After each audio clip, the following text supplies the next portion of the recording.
Доброго вечора, ми з України. Мене звати Рауль, ви дивитесь проект «Україна в вогні». Каждый еврей в Украине, начиная с президента Зеленского и заканчивая половиной Кабмина с депутатским корпусом, знают, именно мы являемся продолжателями традиций нацизма и специалистами по аннексиям, аншлюсам и вероломным вторжениям без объявления войны. И даже если ты ничего из вышеупомянутого не совершал, сам факт твоего отсутствия в составе Российской империи – это однозначно оголтелый нацизм. После нашего прошлого выпуска я даже решил вернуться к истокам нацизма, чтобы почерпнуть силы для борьбы с миролюбивым российским антифашизмом. Такое решение я принял по двум причинам. В прошлый раз мы обсуждали удивительное свойство россиян быть непроходимыми лохами, которых кормят пропагандистской ботвой, а они, похрюкивая, требуют добавки. И я действительно верю, что простые россияне, не обремененные высшим образованием и которые вынуждены тяжело работать и физически выживать в условиях невероятного процветания российской экономики, оболванены пропагандой полностью и бесповоротно. Потому что кремлевские башни пропаганды за последние 20 лет не просто работают без остановки, они создали новую реальность по мотивам Советского Союза. Но даже в этой реальности живут миллионы людей, которые прекрасно знают или догадываются, что происходит на самом деле. На днях я где-то прочитал отрывок из воспоминаний Альберта Шпеера. С 30-х годов он был соратником Гитлера, пользовался его особым доверием, занимался военным строительством и с 1942 года был имперским министром вооружений. И здесь у меня сразу плохие новости для Рогозина. По итогам Нюрнбергского процесса Шпеер отсидел 20 лет в тюрьме без доступа к радио и телефону. И на 10-й год был очень счастлив, что ему для уборки тюрьмы выделили электрический полотер. Я решил прочитать мемуары и, так сказать, вернуться к истокам нашего дела. Потому что в истории все давно уже было. И много раз. Просто через поколение или два люди все забывают. И потом снова радуются, что им для уборки выдали электрошвабру. Но это счастливчики. Остальных вешают, стреляют или они принимают цианид в камере. И также я напомню Рогозину, никаких электрошвабр даже в 2022 году в тюрьмах России не наблюдаются, потому что там неудобная ручка. Я надеюсь, Дмитрий понял, о чем я говорю. А теперь у меня очень плохие новости для миллионов россиян. Альберт или Альберт Шпеер всегда утверждал, что он хоть и слышал про еврейский вопрос, но никогда не знал о том, что творили Гиммлер и Гитлер. Только в тюрьме, работая над мемуарами, он признался, что у него всегда была возможность узнать, что происходило с евреями в Германии, и получить доступ к любым документам, которые бы пролили свет на тот ужас, который творился в концлагерях. Но он этого не сделал. А теперь близко к тексту мемуаров. Я никогда не забуду один фотодокумент на процессе. На нем была изображена еврейская семья, идущая на смерть. Мужчина со своей женой и своими детьми на пути к смерти. В Нюрнберге меня приговорили к 20 годам тюрьмы. Это положило конец моему гражданскому существованию. А та фотография лишила мою жизнь основы. Она оказалась долговечнее приговора. В современном мире не нужно быть российским министром, чтобы получить доступ к любой информации, которая показывает правду про российскую спецоперацию. В России есть доступ к интернету и возможность ознакомиться с любыми новостями. Возможно, для этого сейчас вам надо использовать VPN, но тем не менее, доступ ко всему есть. За 5 месяцев полномасштабного вторжения России убито более 300 украинских детей. Убито несколько десятков тысяч мирных жителей. История про Домбили и Бомбас, которые 8 лет разрушала ЗСУ, не выдерживает никакой критики. Потому что до 24 февраля эти города жили мирной оккупационной жизнью, которую отчасти заслужили, как заслужили и нынешнюю утилизацию в рядах войск ЛНР и ДНР. Да, можно бесконечно кричать «вы все врете», потому что даже сейчас в мире есть люди, которые утверждают, что Нюрнберг был судилищем, а Холокоста не было. Тем не менее, даже у одного из архитекторов нацистской Германии нашлись остатки мужества признать, они совершили немыслимое и чудовищное преступление против человечности и устроили настоящий геноцид еврейскому народу. А что касается «вы все врете», то в любой приличной стране есть уголовная ответственность за отрицание Холокоста и преступлений нацизма. Так будет и с преступлениями против украинцев. Но что делать россиянам, которые все прекрасно понимают? Я знаю, что вам сейчас рассказывают, что в любой непонятной ситуации поддерживай своих, иначе ты предатель. Это не так. Ситуация абсолютно понятна и ясна. По надуманным и параноидальным мотивам путинский режим атаковал суверенное государство и ведет планомерное уничтожение населения и городов. Это не спецоперация, а война, которая перерастает в геноцид. Мариуполь, Северодонецк, Лисичанск – это города-руины. Они уничтожены артиллерией и РСЗО. Так не спасают. И здесь мы снова возвращаемся к истории нацистской Германии. Даже в условиях настоящей угрозы для жизни порядочные немцы оказывали сопротивление режиму. Красная Капелла, Белая Роза. Загуглите, чем занимались эти люди, эти организации и как противостояли злу. Многие из них погибли в концлагерях или были просто казнены. В России пока все не так жестко, но риск попасть за решетку или быть убитыми кадыровцами или агентами ФСБ велик. Да, большинство из вас не может подложить бомбу под стол в бункере бесноватого карлика, но вы можете рассказывать правду в социальных сетях, срывать мобилизацию, активно работая с помещением военкоматов, передавать важную информацию украинской или западной разведки. И однажды, когда режим падет, окажется, что это вы праведники, которые спасали не только украинских детей и стариков, но и этих несчастных болванов, которые называют себя отрядами Путина и народом скрипоносцем. Не слушайте эту Америку. Они только брешут. Вот сами они в дефолт и попадут. Победа будет за нами, все будет хорошо. Доллар, он никому не нужен. Надо от него быстрее избавляться и перейти на рублевую систему. Мы идем к этому. И пусть Америка остается в дефолте.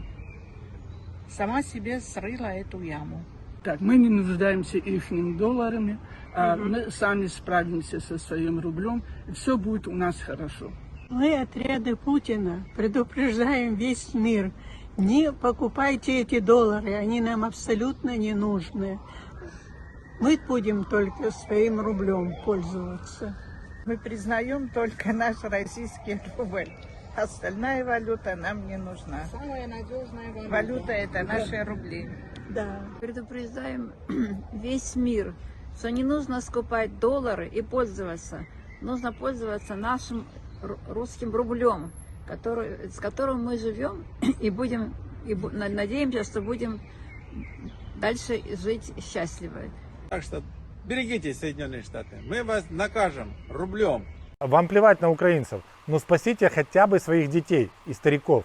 Санкции надолго, репарации близко. В этой войне путинскому режиму не победить, но мы все можем избежать потерь, которые каждый день приносит война. Я не прошу вас это делать. Я рассказываю, что вы можете сделать, если решили не быть трусами и мерзавцами, молчаливым преступным большинством. А сейчас я традиционно отвечаю на вопрос новых зрителей, которые не реже 2 раз в месяц задают вопрос «Чему на украинскую?». Во-первых, украинцы и так в курсе дела. Во-вторых, проект смотрит огромное количество зрителей из стран бывшего СССР и в Российской Федерации. Мы говорим о сотнях тысяч, если говорить о просмотрах за месяц, то о миллионах. Люди должны получать информацию не только от РИА Новости. В-третьих, я не разделяю мнение, что если бы все в Украине разговаривали на украинском, то Россия бы не напала. Дело в том, что Сирия, Афганистан и Грузия не разговаривали на русском. Ранее не разговаривали поляки и чехи. Язык не является определяющим в жизненной позиции и этических установках человека. Я знаю огромное количество подонков, которые свободно владеют украинским, и столько же героев Украины, которые лупят на ужасающем суржике с матюками. В-четвертых, в отличие от многих своих сограждан с украинскими фамилиями, я разговариваю на украинском языке с самого детства, и все свои проекты на телевидении с 2000-х годов вел на украинском языке.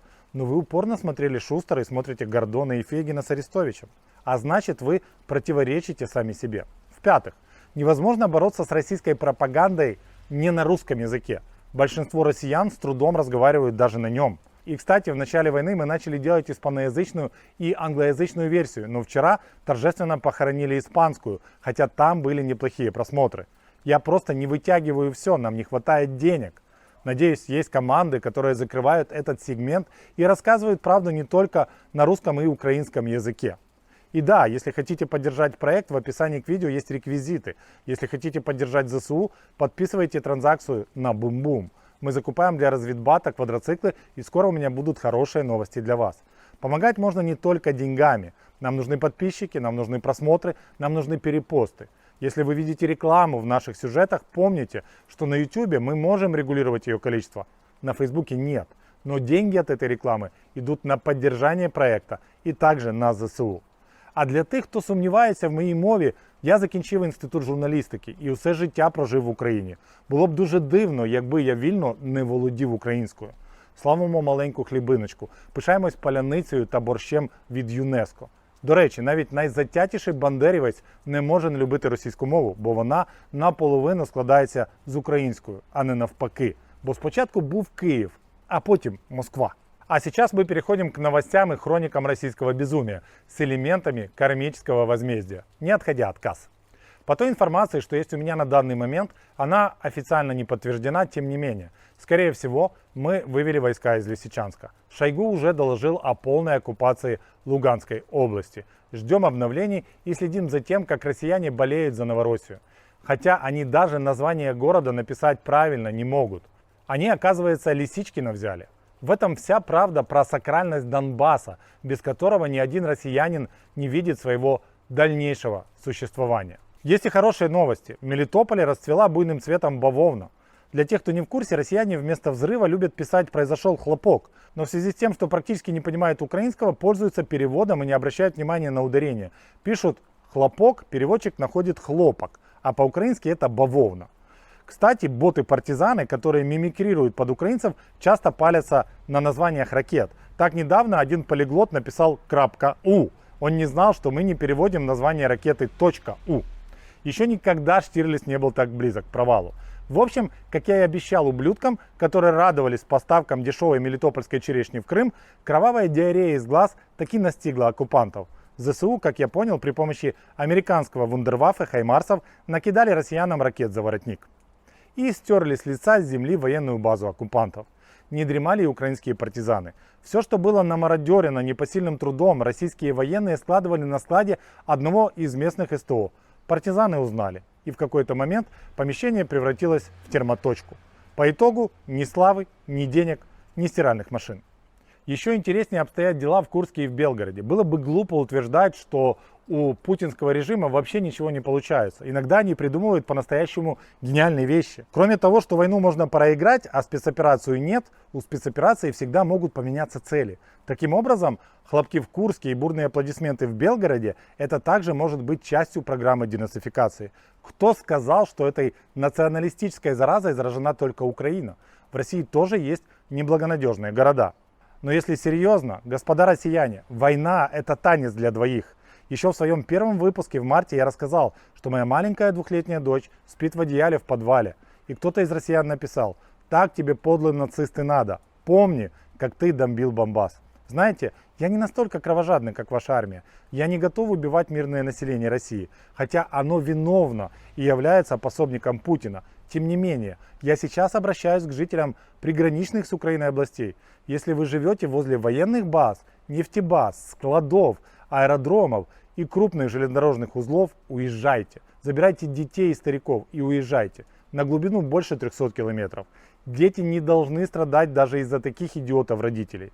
Более того, помните, что даже если ваше ПВО отработало эффективно, то остатки огромных ракет попадают все равно в ваши дома. Это все загорается и гибнут люди. Не верите мне? Поверьте своему губернатору. Нам чтобы все устали. Скажите, как нам спать спокойно теперь? Смотрите, ну никак не будет. У меня дочь дома. Как вас зовут? Ксения Ксения. А учите? Анатольевна. Ксения. Гладков Павлович. Поэтому, конечно, я вам не скажу. Потому что все, что зависит от меня, от моих, от оперативных служб, мы на месте. Все, что зависит, мы сделали, делаем и будем стараться делать, чтобы все сделать. То, что сейчас случилось, да, конечно, крайне сложная ситуация. Поэтому сказать о том, что я вам сейчас скажу, что больше никогда не будет, не могу. Что касается очередных заявлений Лукашенко, что он вместе с Путиным одно союзное государство и теперь Беларусь вместе с РФ участвует в так называемой спецоперации.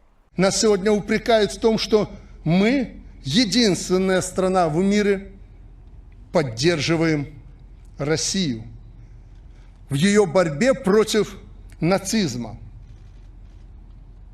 За то, что она выставила барьер против надругательства над россиянами и русским человеком. Мы поддерживали и будем поддерживать Россию. И эти требования смешны, грустны и печальны. Россия – это братское нам государство. Это самое близкое государство в мире, где живут наши братья, родные братья. И наша трагедия белорусов только в том, что сегодня столкнулись два братских народа – россияне и украинцы. Это наша трагедия. Но мы всегда говорим, что правда сильнее. И правда сегодня на стороне братской России. Мы единственная страна, которая поддерживает россиян в этой борьбе. Крахмалопитек чертов, я понимаю, что начался сезон грибов, и галлюциногены в сочетании с повышенным содержанием крахмала в крови приводят к помутнению рассудка. Тем не менее, ты уже всех в Украине утомил своими угрозами. Хочешь, чтобы в первую же неделю по всей Беларуси хоронили первые 2000 военных, а госпитали были завалены молодыми солдатами с ампутацией конечностей? Нападай. На фоне сотен тысяч русских солдат 10-20 тысяч белорусов для нас погоды не играют, не сделают. Надеюсь, ты в курсе, что ни авиация, ни ударные беспилотники в Украине не закончились, а наши диверсанты просто ждут команды, чтобы скорректировать огонь по вашей критической инфраструктуре. И ты правильно сделал, что вывозишь топливо с НПЗ в Мозыре. Его не будет. И если нам не хватает хаймарсов для России, то тебе мало не покажется. И как только первое копыто белорусского солдата ступит на украинскую землю, мы ответим так, что это будет твое последнее решение на посту президента Беларуси. Это тебе, черт, не угроза, а обещание. Ребята, я вот реально в шоке от этих двух маразматиков, Путина и Лукашенко. Они до сих пор не понимают, что Украина будет воевать до последнего солдата. Нам не сбежать в Канаду. Наша армия принимает бой на своей земле. Что же в это время происходит в России? Ждем ликования и парада по поводу взятия Белогоровки и Лисичкина. Это не Киев и даже не Ирпень, но России очень нужны победы и выбирать не приходится.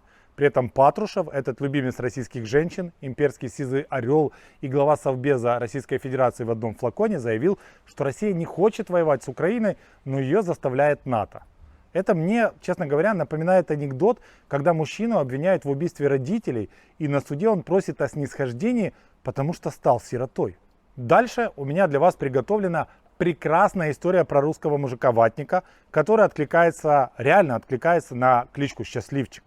Многие из вас уже знают Дмитрия Шкрипца из Крыма, который боролся с российской армией и пытался выяснить, что же произошло с его сыном на крейсере «Москва». Все уже знали, а вот Дмитрий и российская армия нет. В результате сына признали солдатом Шрёдингера, то есть пропавшим без вести. Ватник назвал Путина тварью, но компенсацию в 7 миллионов рупиев получил. Это в аккурат 100 тысяч евро. Карму не обманешь, скажете вы и будете правы. Сразу после получения денег Дмитрия постиг очередной абсолютно неожиданный удар. Если ранее он думал, что украинцев можно безнаказанно убивать, то в этот раз полностью разрушилась его вера в узы брака. Жена Дмитрия посмотрела на котлету денег, потом на Дмитрия, потом снова на котлету денег. И с грустной улыбкой покинула здание вместе с деньгами, не забыв выбросить возле ЗАГСа сим-карту и, как я понимаю, свидетельство о браке. Ее ждут Сочи, Адлер, а может быть даже Анталия. А у Дмитрия теперь одна дорога – добровольцем на Донбасс. И я уверен, что мы еще о нем услышим. А бабе его, конечно же, респект. Сломала алгоритм и отказалась рожать для армии России. Хоть у кого-то в семье были мозги. Но самая эпичная история – это трагикомедия с вратарем российской сборной по хоккею Иваном Федотовым, который отметился тем, что выходил со сборной на матч против финнов в майке СССР, видимо, в целях устрашения противника. А еще Федотов играл за Центральный спортивный клуб армии ЦСКА и заключил контракт с клубом НХЛ Филадельфия. Так вот, на днях Советский Союз с майки Ванюши встал из гроба и задержал спортсмена за уклонение от воинской службы. В военкомате он даже падал в обморок, ездил на скорой в госпиталь, но ничего не выгорело. По словам адвоката, отправлен ориентировочно в Североморск, по месту возможного места службы. Лучше всех по этому вопросу высказался сатирик Шендерович. Ты хотел СССР, Ваня? Ну вот он, присмотрись. Он должно быть хороший парень, этот Иван Федотов. Он молод и не помнит никакого времени, кроме путинского. Оно ему, наверное, нравилось. До недавнего времени. Для всех остальных призывников-недомажоров, если вы не дети Медведева или Соловьева, то СССР придет и за вами, а потом вас отправят к нам, а потом мы отправим вас домой. Но вашим родителям это не понравится. Но сюжет я намерен закончить на по-настоящему мажорной ноте, которая станет клубничкой на сегодняшнем тортике абсурда и страны чудес. Для тех, кто не в курсе, перед вами сейчас выступит Мария Захарова, директор Департамента информации и печати МИД РФ.